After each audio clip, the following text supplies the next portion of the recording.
My name is Kiese Laymon. I'm a cisgender black male with a abundance hat on, and I'm wearing a dark blue hoodie. I'm also a lucky man to be here today with Brian Broome, author of Punch Me Up to the Gods, and Robert Jones, author of The Prophets. These books are the new standard for the American novel and the American memoir. And these are two books that will be here long after all of us are here doing work with the living and the dead. So I want to begin this conversation though with these two authors reading from their work. So what we're going to do is we're going to hear Brian read, and we're going to go directly from Brian's reading into Robert's reading, and then we're going to explore some of what they do on and off the page. All right, let's go. Thank you. Hi, everybody. My name is Brian Broome. I'm a cisgender black male wearing a goofy Argyle sweater vest. And I'm going to read a little bit from Punch Me Up to the Gods. For context, this takes place after a toddler named Twan has just fallen and hit his head on the pavement. Twan's father picks the boy up off the ground and places him on the bus stop bench before turning back to the flickering lights inside his phone. Twan has no business in shaking this fall off. Be a man, Twan, the boy's father says, out of the corner of his mouth, eyes steady on his phone. Twan has no interest in being a man, and his screaming continues. Twan's father kneels down, grips the boy by the shoulders, and looks him straight in the eyes. Stop crying, Twan. Be a man. When I was a boy, I used to sit on the back steps of our house after an ass whooping, because afterward I would always be commanded not to leave our yard. My father would wander out after a long while with his head down, in the same hands he'd used to just whoop my ass shoved deeply in his pockets. Instead of letting the screen door slam as he usually did, he would close it carefully. He knew he had let his temper get the best of him, and so he would come out weighed down by a remorse he was unable to express with words. He'd just sit down next to me and quietly look off in the distance.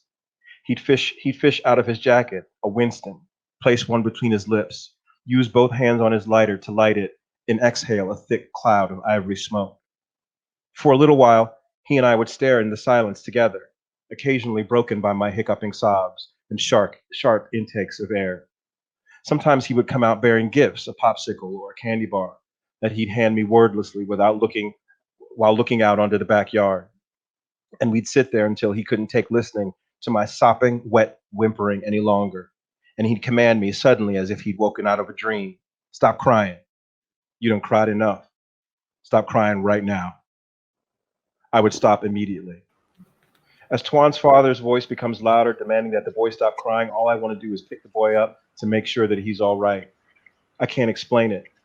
Something to do with his tiny shoulders being held in a vice-like grip by the very person he needs tenderness from in this moment. Something about his unaddressed ache. And I realize what I'm witnessing is the playing out of one of the very conditions that have dogged me my entire existence. This being a man to the exclusion of all other things. Thank you. Hello, everyone. I'm Robert Jones Jr. I am wearing a cream-colored blazer with a bow tie and pink shirt.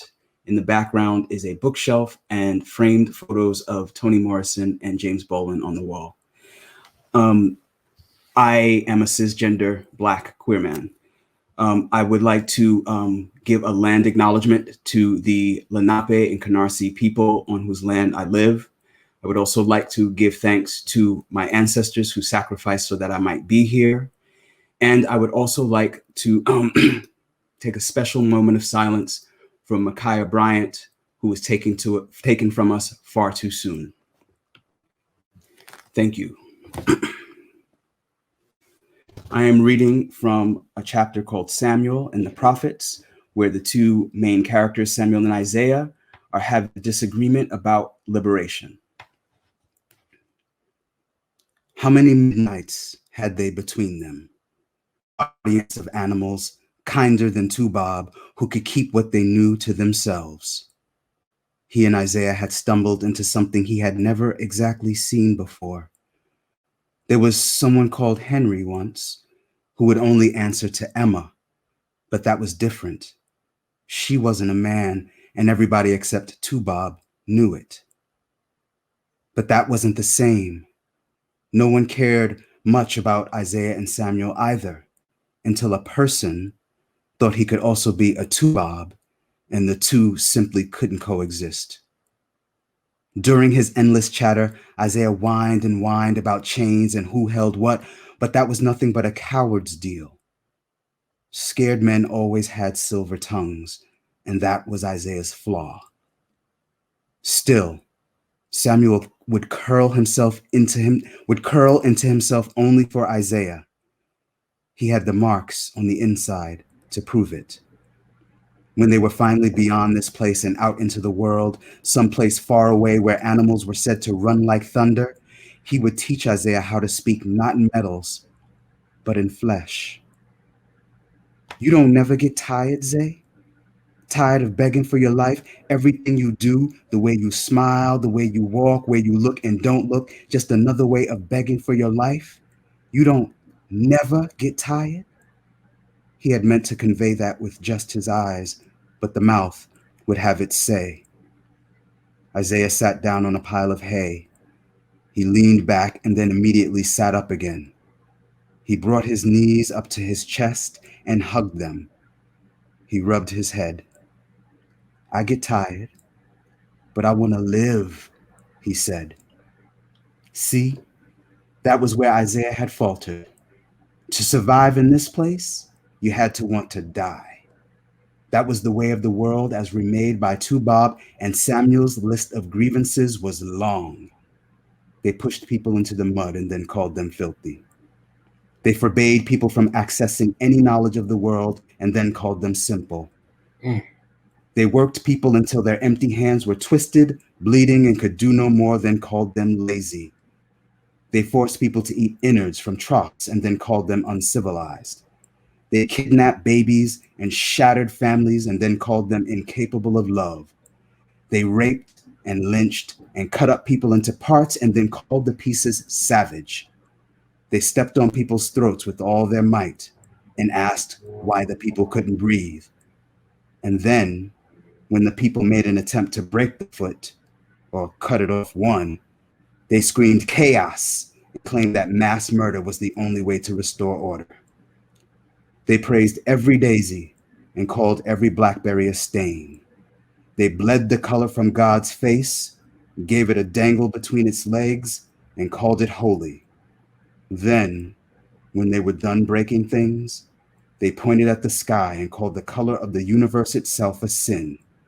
And the whole world believed them, even some of Samuel's people, especially some of Samuel's people. This was untoward and made it hard to open your heart, to feel a sense of loyalty that wasn't a strategy. It was easier to just seal yourself up and rock yourself to sleep. But Isaiah.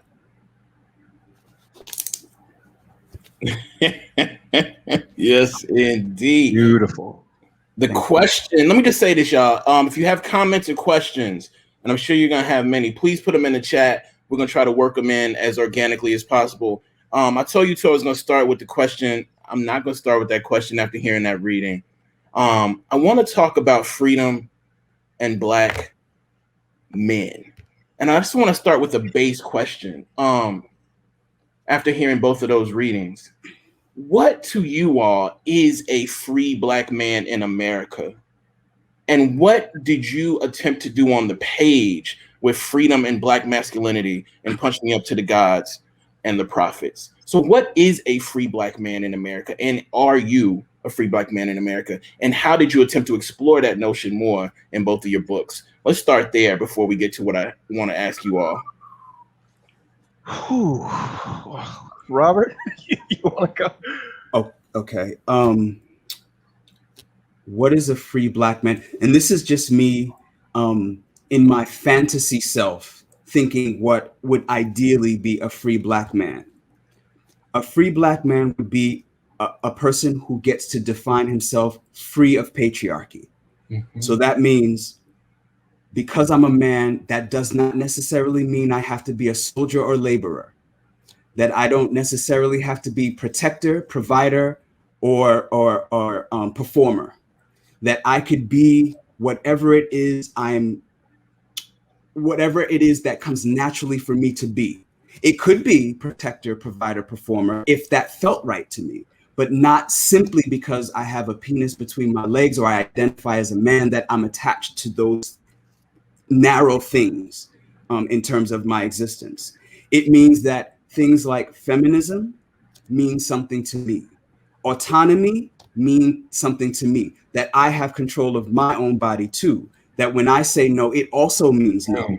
So all of these things that we think of that we sort of say that we're protecting ourselves against from other men, we have to also understand that men require these things too, whether they know it or not. Because one of the things America tries to force us to believe is that to be vulnerable, to be weak, is to be not a man. Right. And so a free Black man to me in America is a Black man that's allowed to be weak or vulnerable, because that is to be human. That's great. Brian, I think you can definitely riff on that. Yeah, I mean, that's one of the main themes of my book. This life is mine to do with as I please, in every conceivable way, no matter what way you can think of. I think being a free Black man means being free of these restrictions that are put on you the moment you emerge from the womb. You can't do this. You can't do that. You are not to do this. You are not to be around these people. Being a free Black man means, for lack of a better term, or lack of a better phrase, being woman-like. Whatever I want to be. I mean, and that doesn't even make sense because these things don't exist. To be free of these constructs that are put on our shoulders, the constructs from white people, the constructs from our own people, the constructs from religion, the constructs from capitalism, all of these things, to be free of them and to live a life that is unique to you, that is to be free. And I am not there yet. I still struggle with it. I'm not free yet, but it's one of the things that I'm working on. I appreciate y'all sending it off that way. I want to further that by thinking about the work you do on the page. Brian, we've talked about the braiding that you do in that memoir and how, for me at least, like I've never seen a memoir do the braiding like so superbly throughout. Robert, we've talked a lot and people have written a lot about like the polyphonic innovation of the prophets. I'm interested in whether or not you think, in order to explore not just Black masculinity and Black love, but Black abundance, like, does that necessitate breaking forms that came before it? And or can we find ourselves in previous forms, in previous histories written by other Black writers? So like, I'm interested about this idea of like innovation. Like, do we have to push to find ourselves in Black love and Black abundance on the page? Can let's start with Brian with that question. Well, we talked about it. I'm a slave to the braid. I can't get away from the braid. Braiding is what Black people do. We braid. We braid. We do braid. We be braid. I think the answer to your question is both. Innovation. I mean, I knew that I didn't want to write a, traditionally constructed book. I wanted braids on top of braids on top of braids. But again, that's what Black people do. We innovate. We take music and we innovate. We take food and we innovate. So I think that we can rely on the traditional narrative. I go back to traditional narrative all the time and look at the work of Black writers before me. But I think it's just it's what Black people do. We take something and we remake it as our own. So I knew when I wrote this, it was not gonna be like A, B to C to D. There's nothing wrong with that. You can tell a powerful story that way, but I knew that that's not what I wanted to do. I think that is a Black American tradition to do that. Mm-hmm. Thanks. I agree with Brian that the only way I could tell this novel that was successful for me was to understand the role of the witness, which Baldwin talks about a lot. Morrison talked about some, such that I had to identify the thing in the prophets that needed to be witnessed. What was the testimony? And the testimony was, for this book, Samuel and Isaiah's love. And I knew that that love needed witnesses. And so they had to be given voice. And I also understood that time works differently for Black people. We linear is not necessarily the way we see time. We understand it as a much more dimensional thing that moves at different paces, not just one singular pace. And so because I wanted to bring in not just the voices of these particular witnesses that were on the plantation with, but also the witnesses that can't be seen, the ancestral voices, the voices of the past, or as Morrison say, rememory. There is no past. For us, it is all happening at the same time, past, present, and the future. It's all happening right now. So the goal for writing this book in a way that felt to me inherently Black was to try to encapsulate that. How do I make past, present, and future operate at the same time on the page with all of these voices, with all of these witnesses, with all of this testimony? And so, yes, like Brian mentioned, he said in music, you notice with Black people, we're always on to the next thing when the whole world is enjoying the thing we created 10 years ago. that is just the nature of Blackness. We are creators in a way that is cosmic. Right. And I wanted my little piece of the cosmos in this book. I love that, y'all. I love that. I also think about the titles of your book and what you all are doing uniquely, but also I think together. And one of the things I think that you all do, and I'm putting this on you, you can say, Kiese, that's not at all what I'm doing. But I think you all take turns standing up to what America has told us are gods, right? So whether that is heteropatriarchy, whether that is capitalism, whether that is the 5-paragraph essay, whether that is the traditional memoir, whether that is traditional novel. And these things, we can say they're not godlike, but they are godlike to different portions of this society. But I see your work at its worst and its best, standing up to these gods. But I want to talk about standing up to another God who I think has been godly to all three of us, and that is James Baldwin. Eddie Glaude talks about how he could not become the writer he imagined himself being until he stood up to James Baldwin and said, you know what? You have gotten me here, but I don't think you're right about that. I'm interested, Robert Jones, who I met as son of Baldwin, who I literally thought this motherfucker was the son of Baldwin. Somebody told me Robert Jones and son of Baldwin were the same person. Blew my mind. How can you narrativize the encounter when you actually stood up to James Baldwin, again, someone who is responsible for all of us being here, and said, I understand what you are doing. I understand why you're doing it, but I don't think you're doing this right, Mr. Baldwin, and I'm going to try to do it a different way. So can we talk about standing up to Baldwin? Because I think we're always asked to sort of genuflect to this person who made us possible.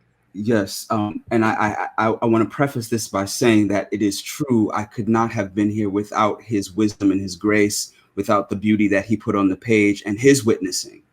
But the moment I stood up to James Baldwin was when I was reading If Beale Street Could Talk, and the way in which Black women operated in that novel, where they were secondary, subservient, almost ciphers to give voice to Black male pain, but never about the Black woman's what the Black woman endures. And that felt to me like a very narrow perspective, and it turned out that my instincts about that were correct, because Audre Lorde and Nikki Giovanni had to take him to task about the ways in which he left Black women out of this narrative and how committed he was to a particular patriarchal kind of masculinity,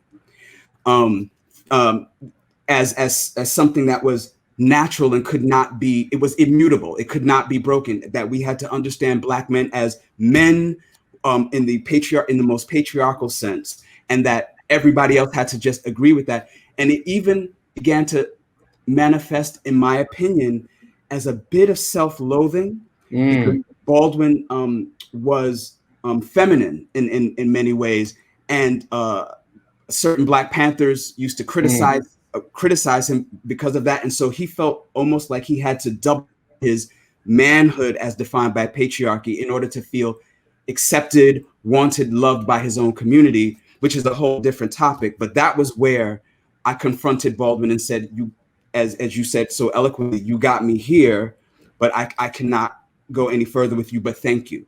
Yes. Thank you for that. Brian? My issue with standing up to Baldwin is not in terms of content. It's the writing. I'm gonna catch hell, but he is not my favorite writer. I have read his books, and I have become listless while reading them. Now, Robert about to whoop my ass. That son of poet, right? I know, but let me be clear. I found James Baldwin when I was young and awash in self-loathing and awash in, all kinds of things that were destroying me as a person. When I watched him, I started pulling up like old interviews, and then when YouTube came around, I'd watched every clip of him on YouTube on these talk shows, and my admiration for the man comes in the way that he lived his life. I had to ask myself, how is this man who comes from similar circumstances that I do, dark skin, probably called ugly, poor, from a church background, so you have that to contend with. How is this man so fearless when I am so fearful? So my strength and my love of Baldwin comes from just the man himself, which is I did a whole pilgrimage, because of that strength, trying to get it. It just his writing has never, not never. I shouldn't say never. His writing has only occasionally moved me to places that writers like Toni Morrison and Audre Lorde, who you mentioned, have moved me. So for me, it kind of like he just hasn't been my favorite writer.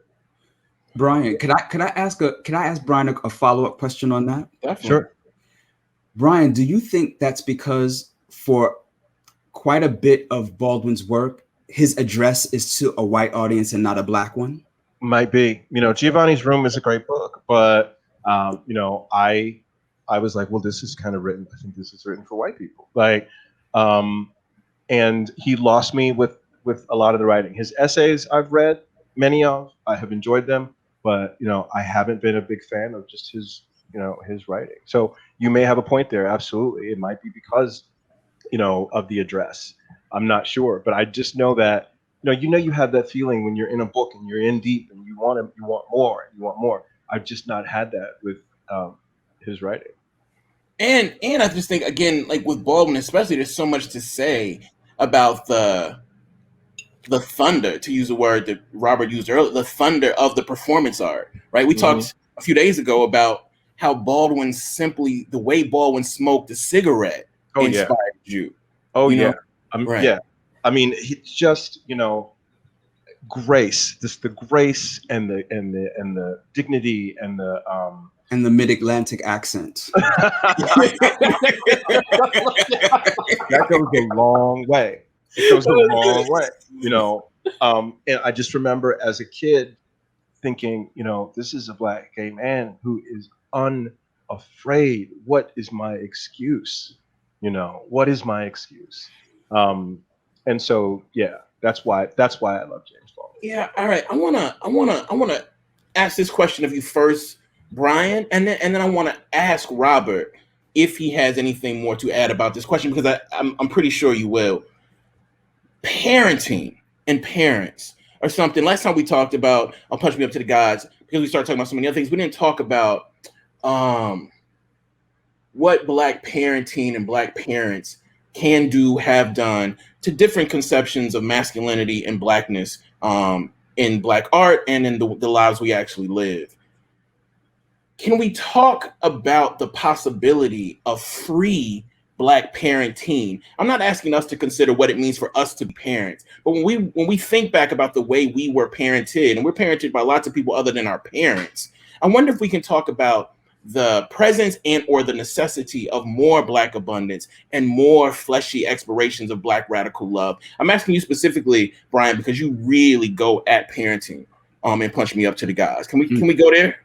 Yeah, I mean, I am, and I want to be clear, I'm not a parent. I do not know what it is like to have a child in the world. I have seen Black parents struggle, be fretful every day. I mean, I can imagine sending, this literal part of yourself out into the world, into a culture such as ours. Somebody asked me about this the other day about, parenting and a woman on a radio show, and she was asking me really direct questions about parenting, and I have to say, I don't know. Here's what I feel. I think that there has to be a balance struck between protecting your Black child from the world and the culture, and knowing who your Black child is. Mm, Um, mm, you can only teach that child to protect themselves once you know who they are. mm. I love my parents, but I think they erred in, like, they told me that white people could be dangerous, but they didn't tell me that those white people were wrong. Yeah. So I entered the world knowing, like, these people are out here because I am this thing, right? As opposed to these people are out here and they're doing these things because they're crazy, right? There's a difference between that. So I wish that my parents had gotten to know who I was and nurtured the ways in which I would be better able to protect myself, rather than just scaring and punishing me. And like you said, parenting happens in all around us, not just your mother and father. It was our whole neighborhood. It was a force to be reckoned with, of punishment. There was a lot of punishment and very little nurturing in my background. So I think that I would hope that Black parents realize that you have a whole other ass person. This is a whole other human being that you have to teach how to be in the world. So before you give them armor, find out what's underneath it. Right. If that makes any sense. That makes all the sense in the world. And I also wish that Black people who were thinking about being parents had the freedom to think, I want to be a parent, but should I be a parent? Because for me, it's like, well, why do you want to be a parent? Like, what is the reason? To make you feel better, to fulfill some desire that you have, or because you really feel like you could foster and nourish a person who could do something good in this world? Like, what are your reasons for having a child other than everybody's doing it, or it comes naturally to me to procreate, or what have you? And I'm also thinking about Dwayne Wade and Siobhan Funchess and Gabrielle Union and the way they parent, and how Black people have attacked the way they parent, because it is such a unusual model for Black parenthood to allow your daughter to be your daughter, even though the world is saying that's your son. Right. But that is the model that I'm hoping Dwayne and Siobhan and Gabrielle pull us toward, where, as Brian said, yes, this is a dangerous world for Black children in many, many, many ways. So we have to tell them the truth, but we also have to accept their truth. And right now, we're only part way of that journey. We tell Black children the truth, but we refuse to accept their truths. And if we cannot do that, then we should not be parents. Yeah. Go ahead. I want to be a parent simply because I think the world deserves another me, which is exactly why I shouldn't be a parent, right? My dreams of parenthood are all about, like, I'm going to have a little person that looks and acts just like me. And I know that this is the wrong reason to be a parent. So I shouldn't parent anything. I have a cat. That's fine. But I think you see the same thing, with the Smiths, like Will and Jada. Yeah.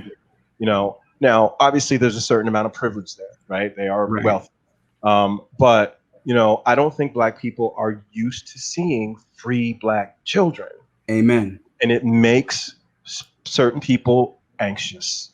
It makes certain people like, what, their children are going to grow up to be this and that and this and that if they don't crack the whip, because we are so used to cracking the whip in order to protect our children that, again, we forget that they are whole other human beings having a whole other experience than the one that we have. And that cracking the whip is very vital, Brian, because that is where we were indoctrinated with that idea of we discipline our children. The ways in which we discipline our children come from plantation propaganda. This is where it begins, where we think that whipping our kids is how we get them into shape, and then the whipped child grows up to perpetuate the trauma because they think, well, there's a kid and there's nothing wrong with me, not understanding that there is something wrong with you. Yeah, absolutely. So yes. Right. And, you know, I mean, a wonderful thing I'll just add is that I say wonder, you know, I didn't need to be 35 to realize that I was getting my ass whooped when my white teachers failed me. You know, I realized when I was 12 years old that if white policemen failed, I was going to get whipped when I got home. If white teachers failed, I was going to get whipped. And so like the desire to evade white mediocrity is impossible, especially if you're perpetually getting whipped for their failures, because they're always going to fail. So anyway, I really feel what y'all are saying. I want to ask Robert a specific question that comes from the chat. And if possible, I want to get Brian's take on this too. So someone says, Robert, one part of your novel I found compelling was the ways you played with gender, even in terms of labels. Example, the kings are female and wives are male in the parts of the story that take place in Africa. Can you talk about how you are thinking about gender differently through labeling? And I'm not sure if this person is conflating gender and sex, but can you jump into that and talk about gender differently through labeling? Absolutely. One of the most enlightening things I discovered when researching for this novel that I wrote was that ancient indigenous Africans had an entirely different concepts of gender identity, sexuality, all of that. So we think of, because we've been taught to think this, we think of indigenous Africans as primitive, as not as civilized as Westerners, but they had these ideas thousands of years ago, before European interference, before Christian interference, that you decide what you are, man, woman, other, whatever it is. And king is just a title. Whoever's the leader of our group is the king, male, female, or other. So for them, these were just natural parts of the landscape. It was nothing that needed to be labeled as separate and different. You know, they had homosexuality and transgenderness, but they didn't give it specific titles because it was just human beings being human. So I just basically retrieved that old knowledge. It reads as so innovative or different to a Western audience because we've been taught that binaries are natural. That it's you're a man or a woman, you're this or that. You know, it's always that whole thing, and it's so limiting because that's part of the white supremacist, capitalist, patriarchal construct. It is to make you fit in the nuclear. Nuclear is the right to use for it because it's so destructive. So such that your relationship is what gives the top of the pyramid, the 1%, everything they need to keep grinding this machine. So your wife has to be a baby making machine. You have to constantly impregnate your wife so that you can keep producing these soldiers and laborers that fight wars for these people so they can steal resources. And so anything that doesn't fit in that model, they want to get rid of. So that's why they hate transgender people and non-binary people and queer people, because you're not benefiting this model of production for the richest people in the world. So I love that I found this information in old Africa. Brian, any labeling through gender? You want to jump in there at all? If not, I got another one for you. How can I follow that? You know, I'll just say this. You know, I am learning a lot. I'm unlearning a lot of things that I've learned, and I am grateful for my students who have been teaching me, you know, these things around, you know, gender binaries. I am grateful that I now know how to respect pronouns, and that I have a greater understanding of what is going on. Because, you know, us old gay heads, a lot of times we got, you know, I'm talking about the old, you know, from the 90s gay heads. SWV gays. I'm a Janet Jackson gay myself. Control, honey. Black Control. leather jacket gay. Yeah. Black leather jacket gay. I'm Mary J. Blige gay. But, you know, we thought we did all the work, you know, in the 90s with our Act Up and Cry Out. And then, you know, here comes, and as Robert just so eloquently said, it is not new, you know. It is not new. This is not a new thing, but it has been new to a lot of people, you know. And I am learning how to respect and not just respect for the sake of being, you know, whatever, to go with the flow, but really an understanding of how these things have been taught, how they are constructed, how they are meaningless. And so I'm just grateful for that ongoing knowledge in my life. Mm. Yeah, and Disha asked a tough question. To me, it's tough because we have to assume that our books are maybe worth a lot more in culture than some of us might be comfortable saying. But let me ask Disha's incredible question. For all three of you, what do you hope your books will free and empower other Black writers to do in their work? What do you hope your books will free and empower other Black writers to do in their work? I could talk a long time about what y'all's writing and your work has freed me to do. And I'll say that if there's dead space and there's no answer to this question. But what do you hope your books will free and empower other Black writers to do in their work? Anything they want. Anything they want. Anything they want. You know, I tell my students of color, you do not have to write about being of color, you know. You do not have to write about that experience if that's not what moves you. Write your weird space odyssey, write your fairy tale, write, you know, your period, write whatever you want, you know. So, and also just for, you know, my book is specifically, you know, when I wrote it, I thought, you know, this is for Black gay boys, but, you know, I think it's broader. I think it's broader than that. You know, I hope that this book falls into the hands of Black children to know that this culture will try to shame you, you know, to death for who you are. So I hope that, you know, if writers after me do take on this subject matter, that they do it without shame, and they do it with truth. For me, I hope that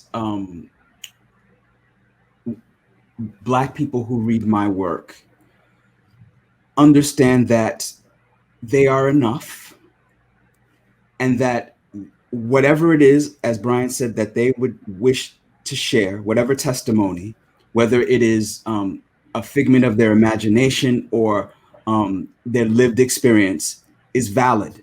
There is no box in which any Black person has to exist within.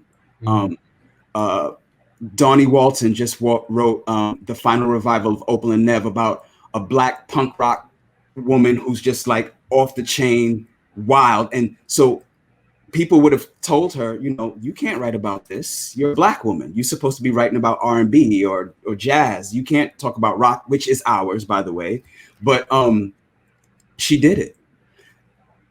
You have to be willing to risk, because you live in an anti-Black world. So you're always going to get somebody telling you shouldn't or you can't.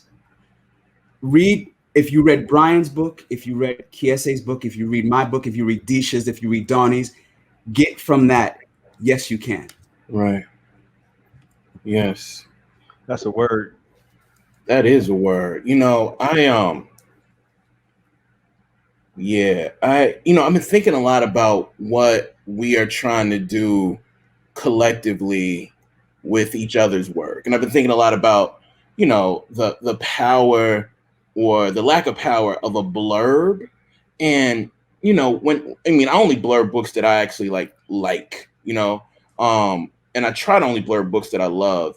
But I feel like the blurb is not just like a here, now you can sell this book because so-and-so signed. Like when I'm blurbing a book, what I'm saying to the world is I'm creating a kind of force field around this Black author because I want them to play and play and play. And so blurbs aren't just designed to like put a product out in the world. I hope people understand that, like, if I blur Robert's book, if I blur Brian's book, what I'm actually saying is I want to be someone who can kind of protect them from y'all while they go and create all the wild ass shit they want to create. I don't know if I'm the only person who thinks about it that way, though. Do you know what I mean? I think that we're doing something different in the last 5 years with community, and I feel more protected than I've ever felt as an artist. And that protection has enabled me to try things that I was afraid to try before. But I'm wondering if that's just me, or like, do you all feel that sort of like protection with other Black writers, and do you want to grant that protection and license to other Black writers? This is my first book. I'm sort of entering the writing community, but I also have Deisha who will just literally do karate on anybody who talks shit on me. Like, if you want to talk about protection, that woman is insane. Like, she loves so hard, and she hasn't loved all of my work, but I know that she loves me. So if she is an example of what the Black writing community is like, then I'm all for it. Nobody has asked me to blurb shit yet. I got something coming your way, nigga. Right when we get off this motherfucker. But in these couple of weeks that the book has been in the world, I have felt very protected. Not just by the Black writing community, but by the Black people who get what I'm saying. And that is the greatest feeling in the world, because for a long time, I labored under the delusion that, and I've been having this fight with people, whether Black people are more homophobic than the public at large.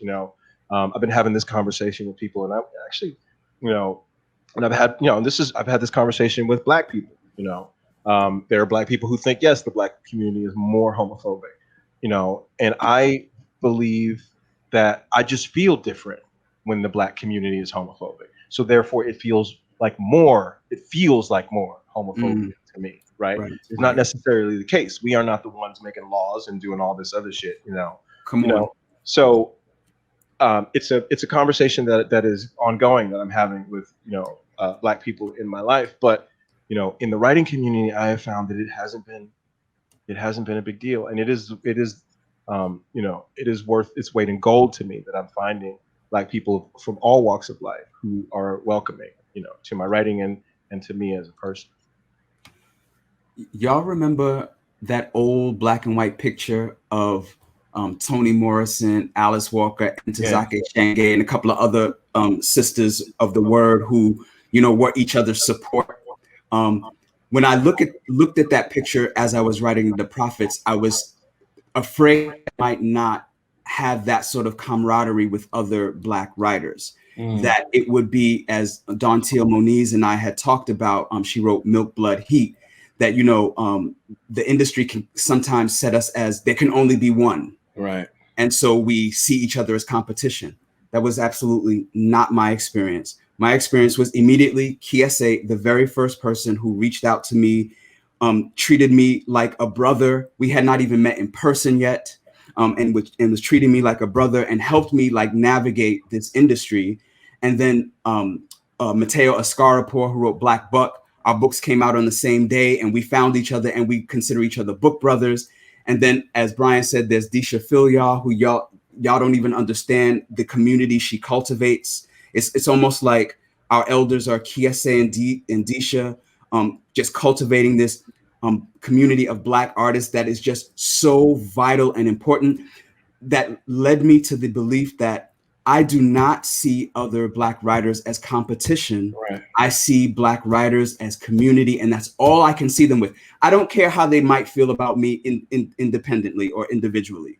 I see them not as competition, only as community. And that is the only way I could navigate this. It's the only way I could survive as a Black writer, knowing that I have this community here. Brian, you too.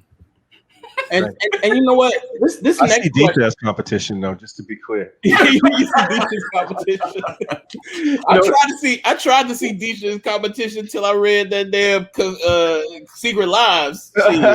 That everybody slept on, and she winning all the awards. Every award. Exactly. She need to win the Soul Train Award, motherfucker, the Grammys, my nigga. What else they need? The Academy Award. She need a Source Award. She need to bring back the Source Award so we can all go up there and be like People's Choice. I give her the People's Choice. Oh Yes. my Lord, I forgot about People's Choice. Listen, but this question is tough, y'all. I feel some way about this question. Okay. So I'm not going to answer it. I'm just going to ask it. But it speaks directly to what we're sort of talking to. The industry has jumped on this hashtag publishing paid me BLM. Let's put Black writers on moment. Thoughts on this trend, and what do you think the future holds for y'all and other Black writers once we're on the other side of this? I'm sorry, what was that? I don't even know what that was. Can you say it one more time? I apologize. Yeah, so the industry jumped on publishing paid me BLM.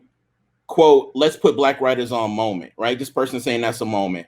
Thoughts on this trend, and what do you think the future holds for y'all and other Black writers once we're on the other side of this? So this writer presupposes that there's going to be the other side of this where publishing is going to realize, oh shit, we're publishing all these Black writers.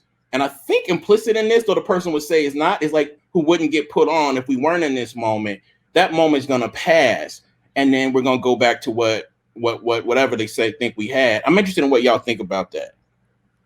I mean, at first blush, like that sounds like utter bullshit to me. Like, I mean, I don't have the context, but it sounds like they're saying like this is a trend. The word trend jumped out at me. So I'm not really sure what that person is saying at all. It feels wrong. But again, I have no context. Yeah. Robert, you want to jump in there? Yeah. The idea that a Black writer is only validated if they are traditionally published by predominantly white institutions is in itself a problematic paradigm. It's a problematic situation to begin from, because first, Black people have been writing since the beginning. We can go back to Phyllis Wheatley if we need to, and have been discounted since the beginning, because we can talk about how Thomas Jefferson tries to deny Phyllis Wheatley's genius. And we have always been here writing and writing and writing and writing. The question is, where have you been? Because we have been writing. This is not any particular strange moment. If you could, we could talk about the Harlem Renaissance. This is just natural. It is a part of the Black tradition to witness, and one of the ways in which we witness is to write. And so we will always be writing, regardless of whatever hashtag moment is going on. The question really is whether we will be compensated properly for our contributions. That's the question for me. But in terms of the writing, the white gaze is immaterial to me. It doesn't matter. The Black art is the thing that's important and will always be here and will always survive and always last and always be imitated. So that's not the question. The question is whether or not we will be properly compensated for our contributions. Right. And if this person is a writer and put out some heat, or put out something that was even like tepidly warm, but looked like it could get warmer, what I'm trying to imply is that, and say, not even imply, is that like you will not just go into a publishing deal or come out into this world alone anymore. And I don't think that I think that might be something that is different about, I tried to come out with a book called Long Division 8 years ago. At the time every New York press said no, except for Penguin. And then they told me to take the racial politics out of the book. And then I got one blurb from Victor Laval. I couldn't get anybody else to co-sign. And the lack of support, not of the actual book, but from the community, is what made me have to go out and sell that book out of my trunk. But I went out and I sold that book out of my trunk. So motherfuckers like Robert and Brian would never have to sell the book out of their trunk. And I think Robert and Brian are going to do the work to make sure motherfuckers like them never have to fucking sell books out of their trunk again. So to imply that this industry, who has successfully mashed the hearts out of so many black writers, is going to reach a point where it says, all right, we can go back to that again, my nigga. Like, we ain't going to let that shit happen. Yeah. It's not going to happen. I get the question. I do get the question. But I think the question comes from a place of absolute hatred of what the fuck we doing and what black folks have been doing here.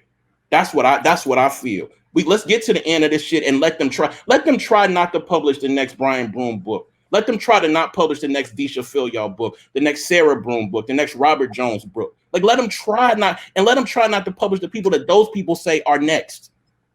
It won't happen. And that doesn't mean that like black writers are going to be like walking into fucking Pulitzers or anything like that. This shit is a struggle. It is too hard for us.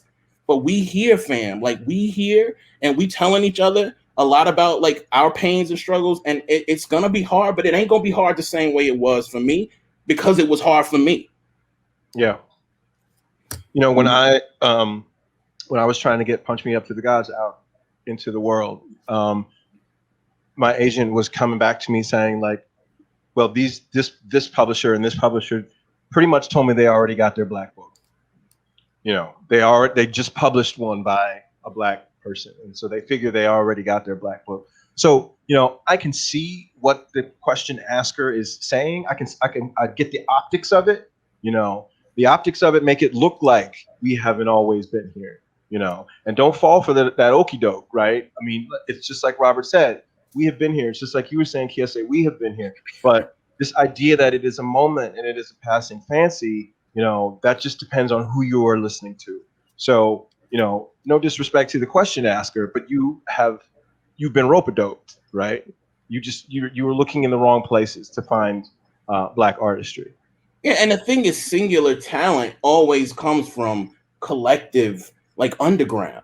Like singular, you know, I look at y'all as like singular fucking talents that are aware of the undergrounds that made your talents possible. And I just think we have to always understand that, like, Disha's a singular talent who pulls immensely on the traditions and the undergrounds of Gloria Naylor, Morrison, and the best and worst of like black writing, right? So again, like, the singularity is never the story. The context of that singularity is always the story. And I think that the context of these singular black geniuses that we see out here creating work is also fueled by a fire to burn this shit down. And you burn it down by getting more and more and more black work into this world that is transgressive, progressive, and willing to tear some shit up. Go ahead, Robert. That is, you know, Toni Morrison said, when you get free, your job is to free somebody else. Yeah. That is what it is. So like when a Dante Stewart, who when his book come out, y'all gonna understand what I'm talking about when Dante Stewart books come out. When he says to me, Brother Rob, can we have a Zoom meeting? Because I want to ask things. I want to talk to you about this work. Yes. I don't care what else I'm doing. Yes. When M. Shelley Connor comes to me, every man about to come out is going to blow y'all mind. When she comes to me and says, yo, here's this book. Even if you can't blurb it, can you at least announce it? Hell yes, because that is my job now. That is my job. Kiese, you opened a door for me. I have to hold that door open now for the next people coming in. That is how it works. It is not, like you said, a singular thing. Liberation is not a solo endeavor. It's all of us or none of us. That's how it works. Yeah. What she say? It's not a grab bag candy game. Right. All right. Let me ask this. This is how I want to end this. And I didn't tell you I was going to end this, but I've been told that we're about to end in a few minutes. I'm going to put y'all on the spot. Robert, do you have a question for Brian? And Brian, do you have a question for Robert? Ooh. Okay. Because y'all can write all them goddamn books. I know you can come up with some questions. I have always been interested in the origins of Son of Baldwin, like the absolute origins of it. Like, you know, I haven't read any history about it. I imagine that maybe it's somewhere, but like, when did you decide this is what I'm going to do, and how? And was there a watershed moment that where you were like, okay, this is what I'm fucking doing? I've always been curious about that. I read one of Baldwin's final essays called Here Be Dragons, where he finally began to get to the point where he was understanding, okay, this is it. The way I've been looking at it was a little off. Let me adjust. And it really just blew my mind. He kind of predicted the downfall of Michael Jackson and all this other stuff he was doing in this essay. And then I watched a documentary about him on PBS where his brother said, I hope James Baldwin was on his deathbed. And he told his brother, I hope someone finds me in the wreckage. And that was the watershed moment where I said, well, why aren't we talking more about Baldwin and his work and the things that he talked about? Let me start this little blog and we'll see what happens. And then the rest was sort of history. My question for you, Brian, is where did you find the courage to write what you wrote with such verve and honesty, knowing how this might be received in the world, not just from other Black people, but from an anti-queer world in general? How do you walk as a courageous person in this world after having written something that is not just heartbreakingly funny, but also a sword against a lot of these oppressive ways in which people attempt to make us small? Where did you find that? You ever rip a Band-Aid off? Seriously, you know, it isn't as if I found it, you know, you rip the Band-Aid off and it stings for a little while. Like I am still finding it, you know. You ever put the cart before the horse? You know, in a lot of ways, this book is out there before, you know, I'm 100% ready. But, you know, at the same time, I tell myself every day, you better get 100% ready. You know, there will be slings and arrows. There have been slings and arrows. So in a way, the book is, you know, I didn't find the courage. I found a little bit of courage to keep writing, you know, and I kept telling myself this book is going to, you know, if anything's going to keep you sober, this book will, you know. And so in a lot of ways, this book is working in tandem with my own discovery. You know, it's out there in the world and I'm examining myself through its presence in the world. So it isn't as though I got to a place and I was like, I'm going to release this book, you know, to show, you know, that I have come this far. I did it in the middle, you know, I did it in the middle of trying to come to terms with myself. And I was like, you're either going to write it or you're not. You better write it or not, you know. And I had talks with myself. Should I put this sentence? Should I put this paragraph? You better do it, you know. So this book out in the world is ongoing therapy for me. There are shameful things in this book that I thought I would never talk about with anybody, but it's too late now, huh? You out there now. Listen, can I just say, I feel lucky and I feel thankful to be in this space with y'all, but I feel eternally grateful that your art is part of my body. You know what I mean? Like part of like the way I think, the way I move. We are super blessed. If you have not already purchased Punch Me Up to the Gods by Brian Broome, please go out there and get that book. If you haven't already purchased The Prophets by Robert Jones, please go out there and sit in that masterpiece. And again, y'all, thank y'all for coming out today. And I think if there's one thing to take from this, there are lots of things, but hopefully you can be better at loving someone you purport to love today, even if that person is yourself. That's one of the things I'm going to take from this conversation. We can be better at loving the people we say we love. And if we're not, we have no chance at going against them folks. So thank y'all. Thank you. Thank you.